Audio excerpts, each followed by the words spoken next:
कर्मण्येवाधिकारस्ते मा फलेषु कदाचन मा कर्मफलहेतुर्भो मा ते संगोऽस्त्वविकर्मणि।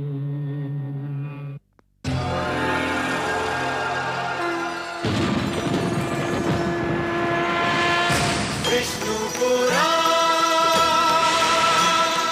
विष्णु पुराण, विष्णु पुराण।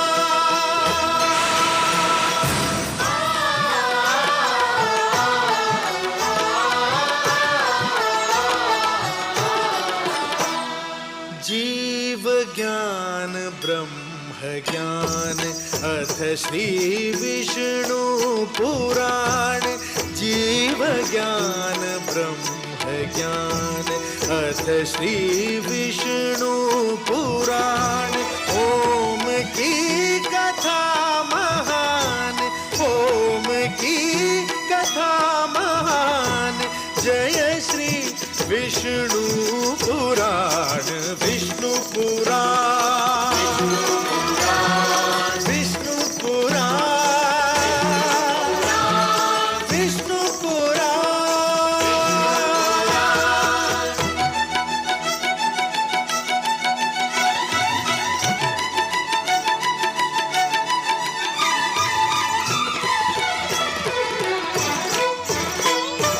प्रकटे कब तीन लोक, जन्म मृत्यु हर्ष शोक।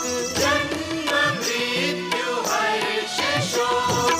पृथ्वी जल वायु गगन, प्रकटी कब ज्योत अगन। प्रकटी कब ज्योत अगन। इस पुराण में है निहित, इस पुराण में है निहित जप तप और योग ध्यान। विष्णु पुराण, विष्णु पुराण, विष्णु पुराण। मैं माँ हूँ, धरती माँ। भगवान विष्णु ने कहा है कि मैंने मानव को विवेक दिया है, बुद्धि दी है, किंतु विवेक और बुद्धि रूपी दिन के साथ साथ मोह और महत्वाकांक्षा की रात्रि भी तो है। और कभी कभी मोह और महत्वाकांक्षा की रात्रि विवेक और बुद्धि के दिन को निगल लेती है। भगवान विष्णु का आदेश ये है कि मोह पर बुद्धि को, महत्वाकांक्षा पर न्याय को और भावुकता पर तर्क को प्राथमिकता दी जाए। महाराज उत्तानपाद सुरुचि के मोहजाल में उलझकर बुद्धि, न्याय और तर्क से दूर चले गए। इसी बीच मैं ये देख रही थी कि बालक ध्रुव के रूप में एक दृढ़ निश्चय जन्म ले रहा है। मानव इतिहास की एक नई भूमिका बन रही है। किंतु माता लक्ष्मी की भांति मैं भी ये सोच सोच कर व्याकुल हो रही हूं कि ध्रुव के दृढ़ निश्चय का क्या परिणाम होगा। याद रखो उत्तानपाद, यदि पुत्र वियोग में मेरी पुत्र वधू को कुछ हो गया तो तुम मेरे शाप से नहीं बच पाओगे। पिताश्री सुनिए तो सही। मैं कुछ नहीं सुनना चाहता। पिताश्री, पिताश्री मुझे इतना कड़ा डंडा दीजिए पिताश्री।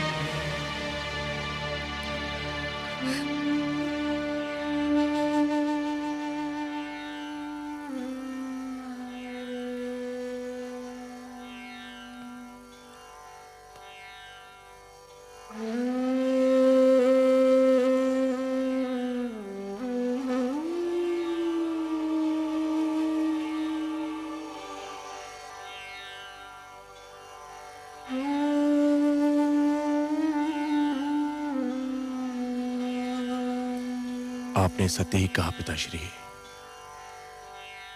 मैं ना तो अच्छा राजा बन सका, ना अच्छा पति और ना ही अच्छा पिता। मुझे दंड मिलना ही चाहिए। और यह भी सत्य है कि राजा को दंड स्वयं राजा ही दे सकता है।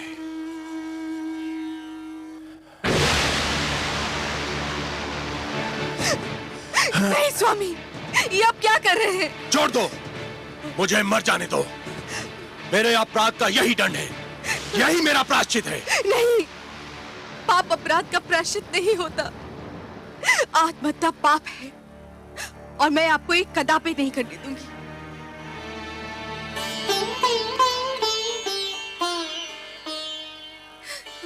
क्यों रोका मुझे? मुझे मर क्यों नहीं जाने दिया? क्यों रोका मुझे? मेरी आंखों से बहने वाले पुत्र वियोग के अश्रु को तो आप पोंछ ना सके। मेरी मांग का सिंदूर पोंछ देना चाहते थे। गोद सूनी हो गई, मांग भी सूनी कर देना चाहते थे। पुत्र के लौटने की तो मैं प्रतीक्षा कर सकती हूँ, आपको कुछ हो जाए तो मैं क्या करूंगी? तो फिर मैं क्या करूं? मुझ में तो इतनी शक्ति भी नहीं है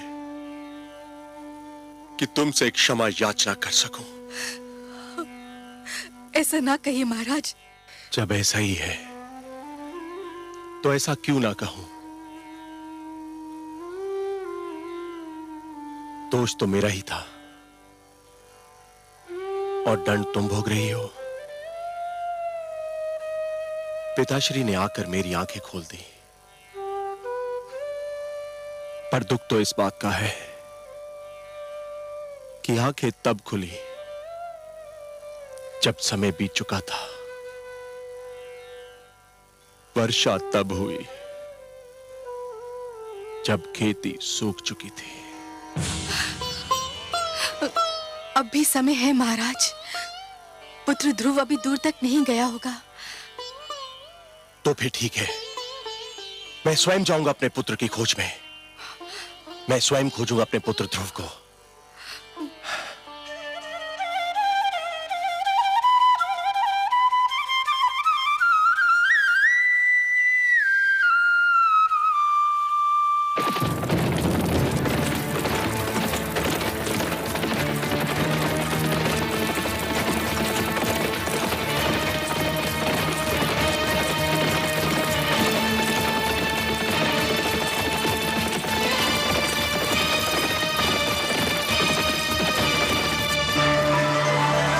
नारायण नारायण।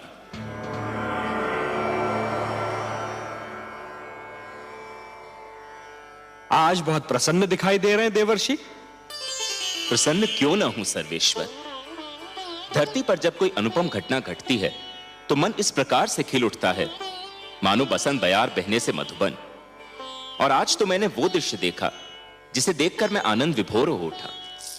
मुझे ज्ञात नहीं था कि कभी कभी किसी के कड़वे वचन भी कानों में अमृत रस घोल दिया करते हैं। तो अपनी प्रसन्नता हमसे नहीं बांटेंगे देवर्षि? आपसे क्या छिपा सकता हूं, आप तो विश्वव्यापी हैं।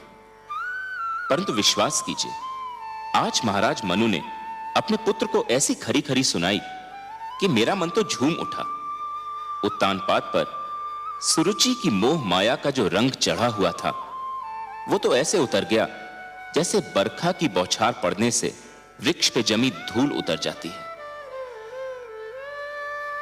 मनु ने वही किया जो एक परिवार के सर्वे सर्वा को करना चाहिए था। नई पीढ़ियां जब अकारण ही आवेश में आकर अपने पूर्वजों के बनाए हुए अच्छे नियम तोड़ने लगे, सुंदर परंपराओं का त्याग करने लगे और अपने संस्कारों से विमुख होने लगे, तो बड़ों का कर्तव्य है कि उन्हें भटकने पर टोकें, पतन से रोकें। जिस प्रकार एक अंकुश मदमस्त हाथी को अनियंत्रित होने से रोकता है, उसी प्रकार बड़ों का उपदेश छोटों को भटकने से रोकता है। परंतु मुझे आश्चर्य तो इस बात पर हुआ कि उत्तानपाद चुपचाप सिर झुकाए अपने पिता की फटकार सुनता रहा। इसमें आश्चर्य की कोई बात नहीं है देवर्षि। जिस प्रकार देर तक सोने वाले को सूर्य की तीव्र किरणें जागने के लिए विवश करती हैं, उसी प्रकार मनु के कटु वचन ने उत्तानपाद को झिंझोड़ना चाहा था। और पुत्र को भी पिता का इसी प्रकार आदर करना चाहिए, क्योंकि पिता ने पुत्र से अधिक जीवन जिया होता है। पिता के अनुभव पुत्र के अनुभवों की तुलना में कहीं अधिक विशाल, अधिक व्यापक और समय की कसौटी पर अधिक खरे उतरे हुए होते हैं। देवर्षि, नवीन पीढ़ियों को भी यह जान लेना चाहिए कि जीवन मार्ग पर उनके पहले के यात्रियों, उनके पूर्वजों के पदचिन्ह उन दीपकों के समान हैं जो उन्हें सही राह दिखाते हैं। मनु ने उत्तानपाद को उचित मार्ग दिखाया। उचित मार्ग? आपकी लीला भी विचित्र है मायापति। आपने ध्रुव को अपनी ही खोज में भेज दिया और उधर महाराज उत्तानपाद ध्रुव की खोज के लिए निकल रहे हैं। और इस बात को आपसे अच्छा और कौन जान सकता है कि ध्रुव का आप तक और उत्तानपाद का ध्रुव तक पहुंचना कितना कठिन है। कठिनाइयां ना हो तो मानव जाति में चुनौतियां स्वीकार करने की क्षमता ही समाप्त हो जाए।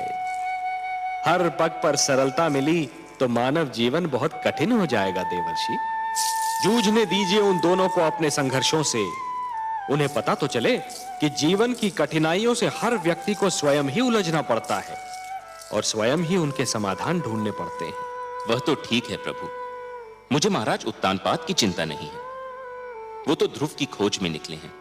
ध्रुव किन मार्गों पर जा सकता है, किन क्षेत्रों में जा सकता है, इसका ज्ञान है उनको। उन्हें किसी मार्गदर्शक की आवश्यकता नहीं है। मुझे चिंता ध्रुव की है प्रभु। वो तो आपकी खोज में निकला है। उसे तो अपने नगर के मार्गों का ज्ञान नहीं है, तो फिर क्षीरसागर के मार्ग का क्या ज्ञान होगा प्रभु? प्रश्न यह उठता है कि ध्रुव का मार्गदर्शन कौन करेगा? आप करेंगे देवर्षि। ध्रुव का मार्गदर्शन आप करेंगे। मैं? हाँ, आप। वैसे भी सारे विश्व को विष्णु का पता तो आप ही बताते हैं। इन तीनों लोकों में आपसे बड़ा मार्गदर्शक और कौन हो सकता है मुनिवर? ध्रुव का मार्गदर्शन आप ही को करना होगा। आपका कथन मेरे लिए आदेश के समान है प्रभु। तो फिर अपना कार्य सिद्ध कीजिए। महादेवी लक्ष्मी भी व्याकुल हैं ध्रुव के लिए। उनकी अशांति दूर कीजिए। किंतु माता है कहां? माता है ना। ध्रुव का कष्ट उनसे सहन नहीं हो रहा था देवर्षि, इसलिए धरती पर गई हैं उसे भोजन कराने। परंतु समस्या यह है कि उसे तो भोजन की भूख ही नहीं है। उसे तो केवल हमारे दर्शन की प्यास है, और वह प्यास उसका मार्गदर्शन करके आप ही तृप्त कर सकते हैं मुनिवर। ठीक है प्रभु, यदि आप ये चाहते हैं कि आप भी मेरी परीक्षा लें तो ऐसा ही सही। मैं चेष्टा करूंगा कि ध्रुव उस मार्ग पर चले जो उसके लिए शुभ हो, मंगलमय हो। नारायण नारायण।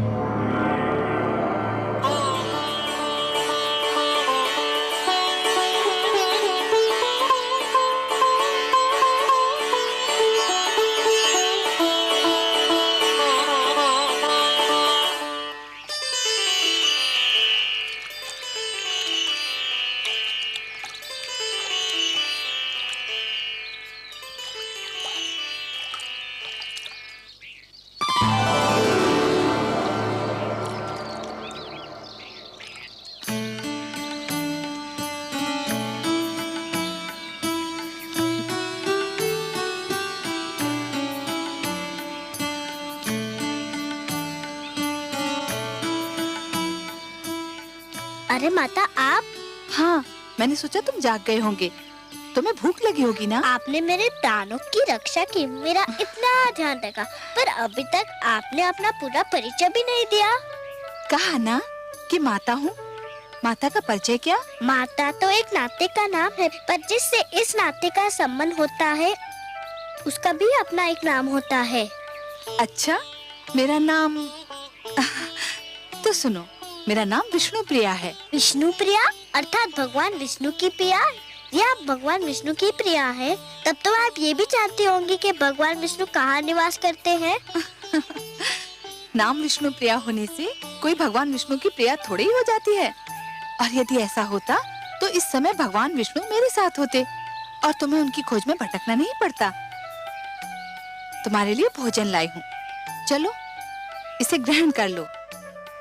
मुझे क्षमा कर दो माँ, मैं जानता हूँ तुम मुझे खिलाए बिना भोजन नहीं करती थी, पर मैं भगवान विष्णु से मिले बिना तुम्हारे पास नहीं आ सकता। लो। धन्यवाद माते, मुझे भूख नहीं है। क्यों बेटे? पुत्र ध्रुव! ध्रुव! पिताश्री! पुत्र ध्रुव!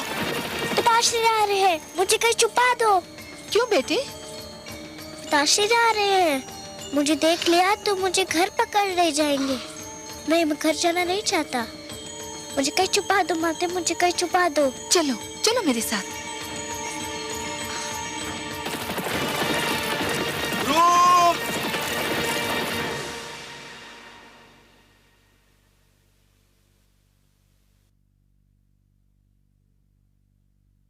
राजा ध्रुव कहाँ चले गए हैं माते? जहां भी गया हो, तुझे क्या करना है?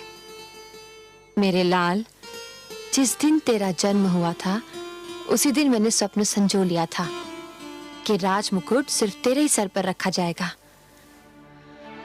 उसी दिन मैंने मन में ठान ली थी कि राज सिंहासन पर सिर्फ तू ही बैठेगा, चाहे उसके लिए मुझे कुछ भी करना पड़े। भगवान की अपार कृपा है कि मुझे कुछ नहीं करना पड़ा। ध्रुव स्वयं ही चला गया। तेरी राह का एक ही कांटा था, वो भी दूर हो गया। परंतु पिताश्री तो उन्हें ढूंढने गए हैं। ढूंढने नहीं गए हैं पुत्र, ढूंढने का स्वांग रचा रहे हैं। नहीं तो संसार कहेगा कि पिता को पुत्र की चिंता ही नहीं। वास्तव में वो प्यार तो तुझसे करते हैं, और वो भी इसलिए कि तू मेरा पुत्र है। अब शीघ्र ही भोजन समाप्त कर ले, हमें बहुत से कार्य करने हैं।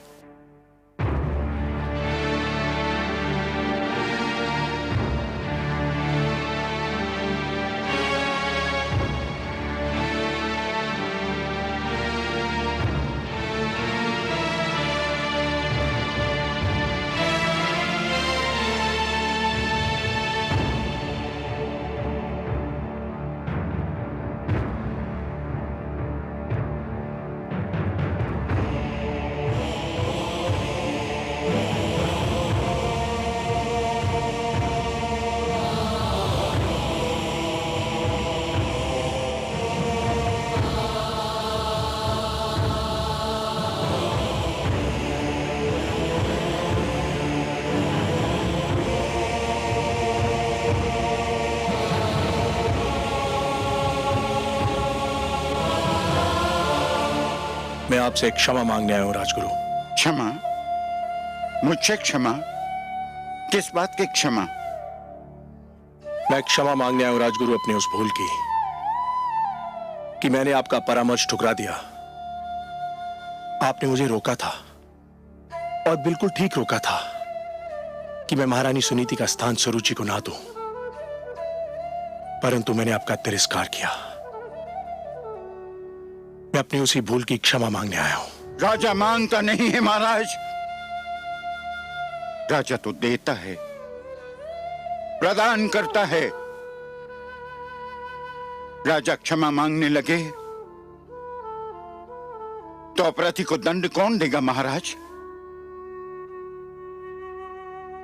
आपकी भूल ये थी कि आप अपनी इंद्रियों को वश में न रख सके,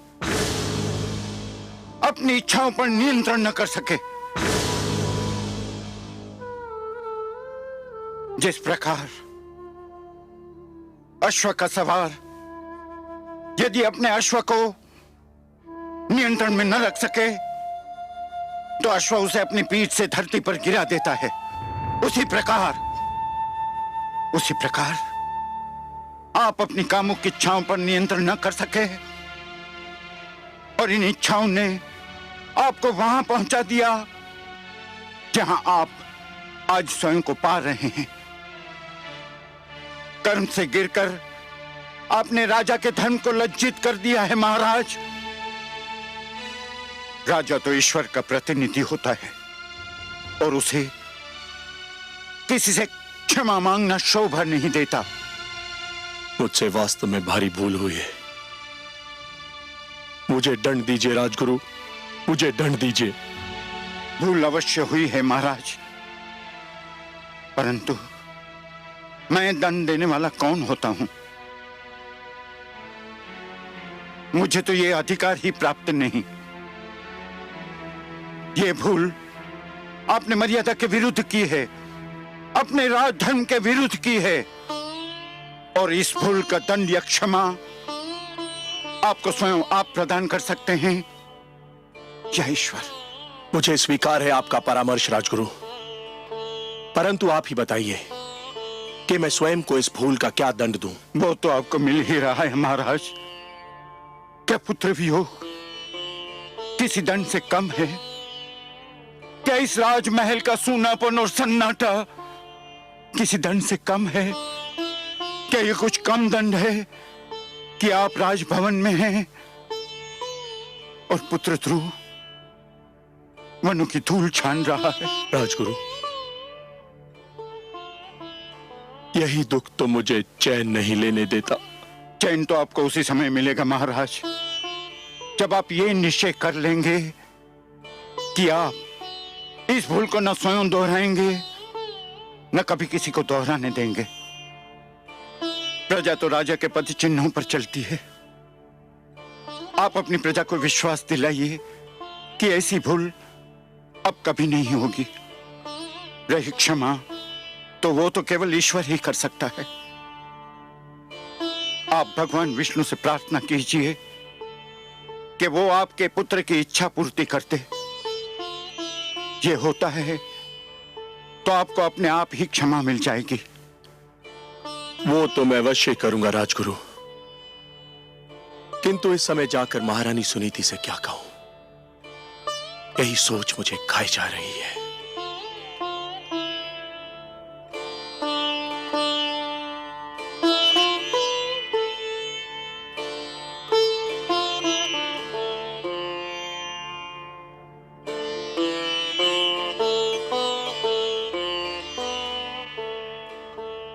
कुछ तो खा लीजिए महारानी जी। इसे ले जाओ दासी, मुझे भूख नहीं है। कब तक आप भूखी रहेंगी महारानी जी? कुछ तो खा लीजिए ना। कैसे खाऊं? न जाने मेरे ध्रुव ने कुछ खाया होगा कि नहीं।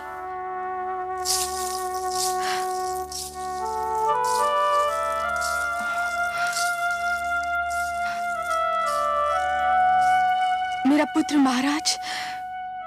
नहीं, कहीं नहीं मिला। मैंने सारा क्षेत्र छान मारा, उसका कहीं पता नहीं चला।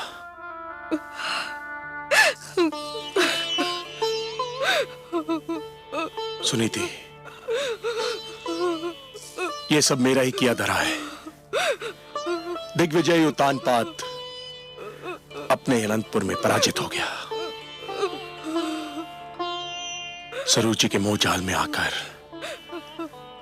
हमने आप पर और अपने पुत्र ध्रुव पर बड़ा ही अन्याय किया है। ऐसा ना कहे महाराज, ये सब मेरे भाग्य का खेल है। एक बार और चेष्टा करके देख लेते हैं। इस बार मैं भी आपके साथ चलूंगी। वनों में, पहाड़ियों में, घाटियों में, हर जगह उसे पुकारूंगी। कभी तो सुनेगा अपनी माँ की करुणा भरी पुकार, कभी तो सुनेगा। एक महारानी होकर आप भटकती फिरे। नहीं, ये उचित नहीं है। महारानी सुनीति एक कदापि उचित नहीं है। एक महारानी के लिए उचित नहीं, एक माँ के लिए तो उचित है। पुत्र ठोकरे खाता फिर रहा हो तो माँ को महल में चैन कैसे मिलेगा? देर हो गई, तो वो हमसे और दूर चला जाएगा। चलिए महाराज, चलिए।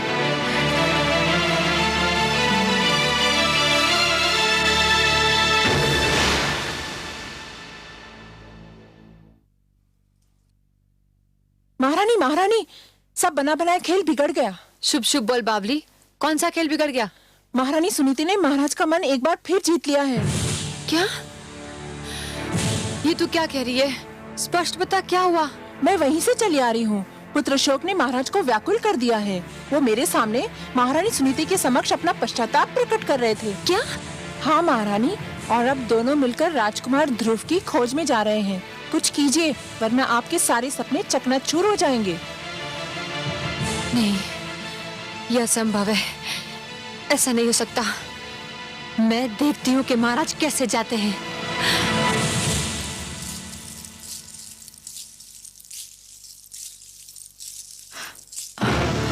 आप कहाँ जा रहे हैं महाराज? क्यों? क्या मुझे कहीं जाने के लिए तुम्हारी आज्ञा की आवश्यकता है? हम अपने पुत्र को ढूंढने जा रहे हैं, जो केवल तुम्हारे कारण राजमहल छोड़कर चला गया है। हम दोनों मिलकर अपने पुत्र को ढूंढेंगे। ये अचानक पुत्र मोह कैसे उमड़ा है महाराज? पिताश्री ने आकर मेरे नेत्र खोल दिए हैं। मुझे आज ज्ञान हुआ है कि परिवार में पिता का क्या महत्व होता है। मैं भटक गया था। पिताश्री ने मुझे सत्य का मार्ग दिखाया है, और अब मैं इस मार्ग को कदापि नहीं छोड़ूंगा। कान खोलकर सुन लीजिए महाराज, मैं आपको कहीं नहीं जाने दूंगी। तू मुझे जाने नहीं देगी? तू रोकेगी मुझे? हाँ, मैं रोकूंगी आपको, क्योंकि मैं आपकी पत्नी हूँ। तू पत्नी नहीं, पत्नी के रूप में हमारे परिवार के सुख चैन, हमारी एकता और हमारे प्रेम की शत्रु है। महाराज, तू उस चमकती रेत के समान है जो प्यासे यात्री को दूर से जल तो दिखाई देता है, परंतु पास आने के बाद पता चलता है कि वो जल नहीं, केवल रेत है। पिताश्री ने आकर मुझे इस मोह जाल से मुक्त कर दिया है। तेरे मोह में फंसकर मैं अपनी देवी समान धर्म पत्नी को भूल चुका था, अपने आप को भूल चुका था। तो ये कहिए ना कि सुनीति ने अंत में आप पर अपना रंग जमा ही लिया। मैं सब समझती हूँ, इसी ने आपको मेरे विरुद्ध भड़काया है। ये बेचारी शोक की मारी किसी को क्या भड़काएगी? इसके मन में तो पुत्र वियोग की अग्नि दहक रही है। पर तू क्या जाने इस दुख को? यदि तेरा उत्तम कहीं चला गया होता तो तुझे ज्ञान होता कि पुत्र वियोग क्या होता है। ये आप क्या कह रहे हैं महाराज? भगवान के लिए इतने अशुभ बोल अपने मुंह से ना बोलिए। भगवान ना करे कि वो कहीं चला जाए। वो केवल आपका ही नहीं, मेरा भी पुत्र है। उसने मेरी कोख से जन्म नहीं लिया तो क्या हुआ? माता कहकर तो वो मुझे भी पुकारता था। मैं तो यही सोचती थी कि ध्रुव के जाने के बाद उत्तम ही हमारे घर का दीपक है। ध्रुव को तो मैं खो चुकी हूं। उत्तम भी अगर कहीं चला गया तो हमारा क्या होगा? देख लिया तुमने, ये है माता, ऐसी होती है ममता। और एक तुम हो कि ध्रुव हरदम तुम्हारी आंखों में कांटे के समान खटकता रहता था। तुम यही चाहती थी ना कि राजमहल तुम्हारा हो जाए, यह ऐश्वर्य तुम्हारा हो जाए, मेरे राजकोष, मेरे सिंहासन पर तुम्हारा अधिकार हो जाए। तो ले, मैं सब कुछ तुम्हें देता हूं और सुनीति को लेकर अपने पुत्र की खोज में जा रहा हूं। यदि वो हमें ना मिला तो हम भी लौट कर नहीं आएंगे। तू बिठा ले अपने पुत्र को राज सिंहासन पर और जैसे चाहे वैसे राज कर। हम जा रहे हैं। चलिए महारानी सुनीति। महाराज,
नारायण नारायण।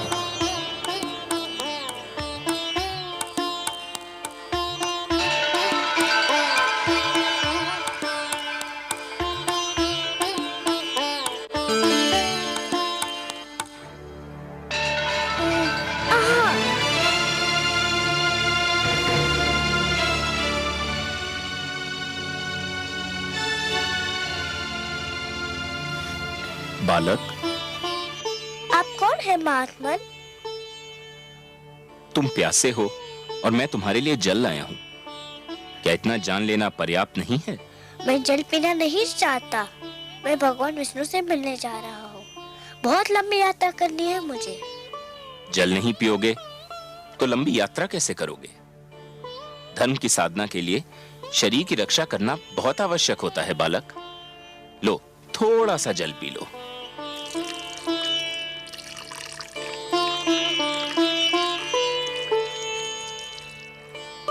आप जो भी हो, भगवान विष्णु की खोज में यदि मेरा पथ निर्देश कर दे तो आपकी बहुत कृपा होगी। तुम जितने कोमल हो पुत्र, तुम्हारा संकल्प उतना ही कठोर है। इस कड़ी धूप में कुम्हला जाओगे। मेरी बात मानो पुत्र, घर लौट जाओ। मैं तो समझा था कि आप मेरा मार्गदर्शन करेंगे। मार्गदर्शन ही तो कर रहा हूं। देखो, यहाँ से एक मार्ग तुम्हारे घर की ओर भी तो जाता है। वो भी मिलता है, मुझे घर लौट जाने को कहता है। कोई भी भगवान विष्णु का पता नहीं बताता। मैं उनसे मिले बिना घर नहीं जाऊंगा। ये जानकर भी नहीं कि तुम्हारी खोज में तुम्हारे माता पिता दिशाएं छान रहे हैं। आपको किसने बताया? मैं तो तुम्हें भी बता सकता हूँ। बता क्या, मैं तो तुम्हें दिखा भी सकता हूँ। देखना चाहोगे? देखो। माते! संभलिए महाराज। आप कौन है? आप मेरे माताजी के पास ले जा सकते हैं, तो फिर भगवान विष्णु के पास भी ले जा सकते हैं। मुझे बताइए आप कौन है? मैं नारद हूँ बालक, देवर्षि नारद। बारंबार प्रणाम आपको करता हूँ देवर्षि नारद। मुझे बताइए भगवान विष्णु कहाँ रहते हैं? भगवान विष्णु तो क्षीर सागर में शेषनाग की शैया पर निवास करते हैं पुत्र। चलिए, ले चलिए मुझे क्षीर सागर। यही तो समस्या है पुत्र। क्या समस्या है?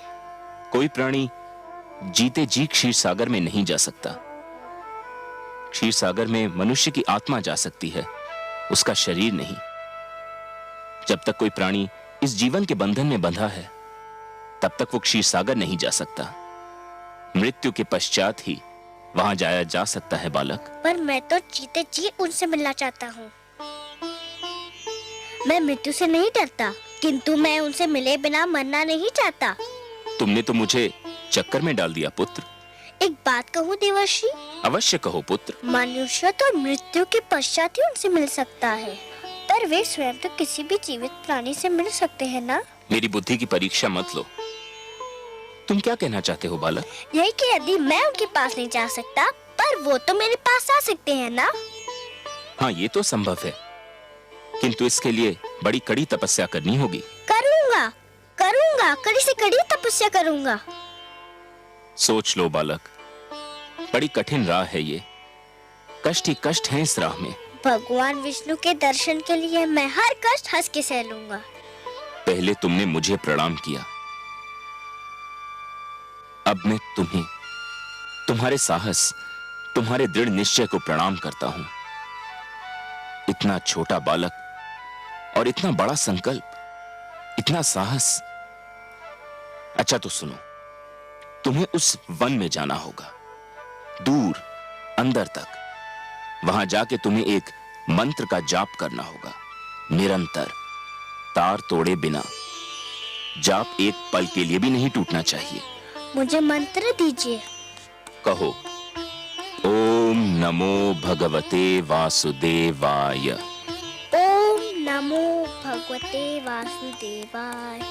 ओम नमो भगवते वासुदेवाय। ओम नमो भगवते वासुदेवाय।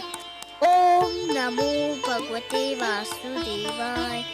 ओम नमो भगवते वासुदेवाय। ओम नमो भगवते वासुदेवाय। ओम नमो भगवते वासुदेवाय। ओम नमो भगवते वासुदेवाय। ओम नमो भगवते वासुदेवाय। देवर्षि, माते प्रणाम।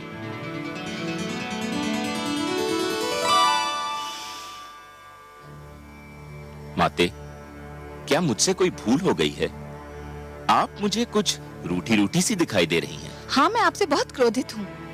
आप भी कभी कभी ऐसे उल्टे सीधे काम करते हैं कि मन करता है आपसे कभी बात ही न करूं। मगर माते, नियम तो यह है कि दंड देने से पहले अपराध करने वाले को उसके अपराध के बारे में बताया जाता है। आपने तो मुझे अभी तक नहीं बताया कि मेरा अपराध क्या है। आपसे उत्तर नहीं बन पा रहा, इसके लिए बातें बना रहे हैं। मैं पूछती हूँ, उस छोटे से बालक को इतने घोर वन में भेजने की क्या आवश्यकता थी, जहाँ हर पग वन्य पशुओं और विषैले सर्पों का संकट है? ओह, तो माता मुझसे इसलिए रुष्ट हैं कि मैंने ध्रुव को वन में क्यों भेज दिया? और नहीं तो क्या, मंत्र का जाप ही तो करना था। वो तो ध्रुव वहाँ भी कर सकता था जहाँ आप उसे मिले थे। एक कोमल काया को इतना बड़ा कष्ट देने की क्या आवश्यकता थी? परंतु माते, जहाँ मैं ध्रुव से मिला था वह एक खुला क्षेत्र था। तो क्या हुआ? नारायण नारायण। माते, आपको तो पता है कि ध्रुव के माता पिता उसकी खोज में निकल चुके हैं। हाँ, मैं जानती हूँ। माते, किसी खुले क्षेत्र में ध्रुव उनकी दृष्टि से बच नहीं पाता। कभी न कभी वह उसे देख ही लेते। यदि वह उसे देख लेते तो फिर घर ले जाने का प्रयत्न करते। यदि वो उसे घर ले जाने का प्रयत्न करते तो मंत्र के जाप का तार टूट जाता। यदि मंत्र के जाप का तार टूट जाता तो ध्रुव की तपस्या भंग हो जाती। और यदि ध्रुव की तपस्या भंग हो जाती तो भगवान विष्णु से मिलने की उसकी मनोकामना पूर्ण न हो पाती। इसलिए मैंने उसे एक ऐसे स्थान पर भेज दिया है जहां उसे कोई देख न सके। माते, ठीक है, किंतु तुम जानते हो ना कि ध्रुव मुझे कितना प्यारा है। यदि उसे कोई हानि पहुंची तो? माते, मैं उसके भाग्य के लिखे को तो नहीं बदल सकता। मैंने तो वही किया जो मुझे इन परिस्थितियों में उचित लगा। क्या अब भी आप मुझसे रुष्ट हैं? नहीं, परंतु संतुष्ट भी नहीं हूँ।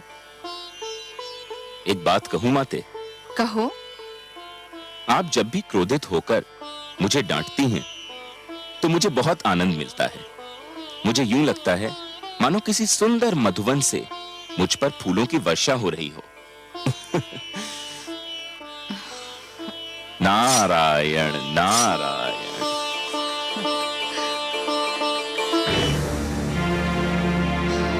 ओम नमो भगवते वासुदेवाय। ओम नमो भगवते वासुदेवाय। ओम नमो भगवते वासुदेवाय। ओम नमो भगवते वासुदेवाय। ओम नमो भगवते वासुदेवाय। ओम नमो भगवते वासुदेवाय। ओम नमो भगवते वासुदेवाय। ओम नमो भगवते वासुदेवाय। ओम नमो भगवते वासुदेवाय। ओम नमो भगवते वासुदेवाय। ओम नमो भगवते देवाय। ओम नमो भगवते वासुदेवाय। ओम नमो भगवते वासुदेवाय। ओम नमो भगवते वासुदेवाय। ओम नमो भगवते वासुदेवाय। ओम नमो भगवते वासुदेवाय। ओम नमो भगवते वासुदेवाय। ओम नमो भगवते वासुदेवाय। ओम नमो भगवते वासुदेवाय। ओम नमो भगवते वासुदेवाय। नारायण नारायण। आइए देवर्षि, आइए, स्वागत है आपका। बताइए, तो क्या आपकी कृपा दृष्टि हुई ध्रुव पर? क्या आपका मार्गदर्शन मिला उसे? ध्रुव का मार्गदर्शन? आपने भी किसके पास भेज दिया था मुझे? वो बालक है ना, न जाने किस मिट्टी का बना हुआ है। देखने में तो छोटा सा है, परंतु संकल्प इतना दृढ़ कि बड़े बड़ों की बुद्धि चकरा जाए। इतनी छोटी सी आयु में इतनी महान अभिलाषा, और अब इस बात पर अड़ा हुआ है कि भगवान को स्वयं ही उसके पास आना पड़ेगा, और इसके लिए कुछ भी सहने को तैयार है। प्रभु, उसका मार्गदर्शन करते करते तो मैं अपना मार्ग भूलते भूलते बचा। उसे मेरे मार्गदर्शन की आवश्यकता नहीं लगती प्रभु। आप ठीक कह रहे हैं देवर्षि, आप ठीक कह रहे हैं। पतंगा जब दीपक पर अपना सर्वस्व न्योछावर करने की ठान लेता है तो केवल एक ही वस्तु उसका मार्गदर्शन कर सकती है, दीपक की लौ और उस पर मर मिटने की इच्छा। फिर यही उद्देश्य उसका पूर्ण जीवन बन जाता है। ध्रुव के मन में जिस संकल्प ने जन्म लिया है देवर्षि, उस संकल्प की पूर्ति के लिए उसका मार्गदर्शन भी वही संकल्प करेगा। उस संकल्प के अतिरिक्त और कोई उसका मार्गदर्शन कर ही नहीं सकता। एक बात पूछने को मन कर रहा है जनार्दन। तो संकोच क्यों कर रहे हैं देवर्षि? पूछिए ना। हे विश्वेश्वर, जब ध्रुव के संकल्प से ही उसका मार्गदर्शन होना था, तो फिर उसके मार्गदर्शन के लिए आपने मुझे क्यों भेजा? यदि चंद्रमा उदित ही न हो देवर्षि, तो अंधियारी रात्रि के यात्री को कौन बताए कि उसकी यात्रा किस दिशा में होनी है? आपने चंद्रमा बनकर ध्रुव की आकांक्षा को दिशा दे दी देवर्षि। यह कोई साधारण और सरल कार्य नहीं था। मैं जानता था कि यह कार्य केवल आप ही कर सकते हैं देवर्षि, केवल आप, क्योंकि आप सृष्टि के सबसे श्रेष्ठ मार्गदर्शक हैं। जो आपने किया वो केवल उचित ही नहीं था, बल्कि सराहनीय भी था। आपकी सराहना के लिए बहुत बहुत धन्यवाद नारायण। किंतु माता लक्ष्मी कभी मुझे सराहें, लगता है ये मेरे भाग्य में नहीं लिखा है। मैं जानता हूं देवर्षि, आपने जो किया उससे माता लक्ष्मी यदि रुष्ट नहीं तो संतुष्ट भी नहीं है। यही कहना चाहते हैं ना आप?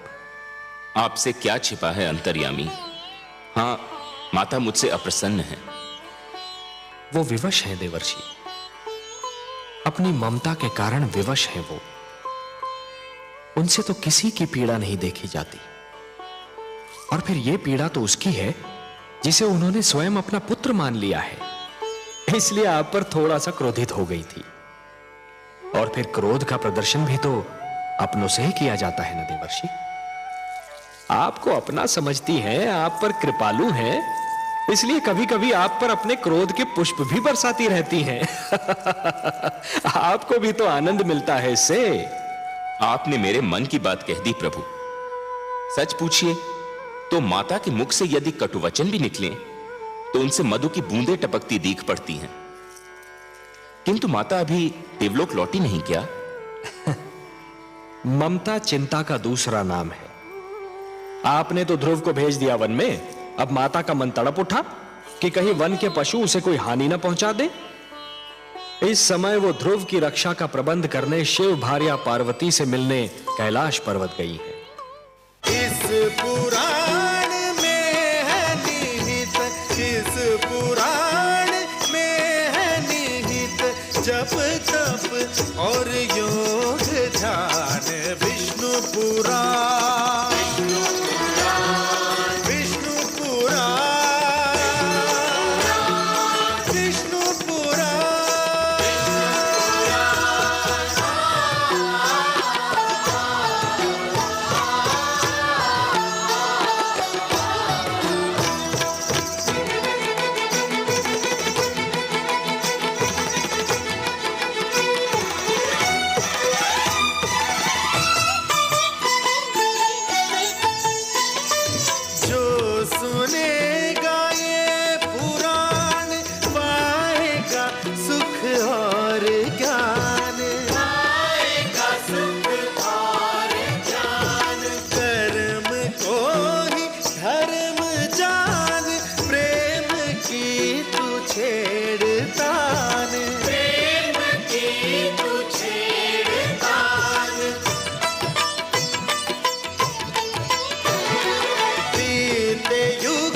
बता रहे हैं, बीते युग बता रहे हैं, सत्य पथ पे चल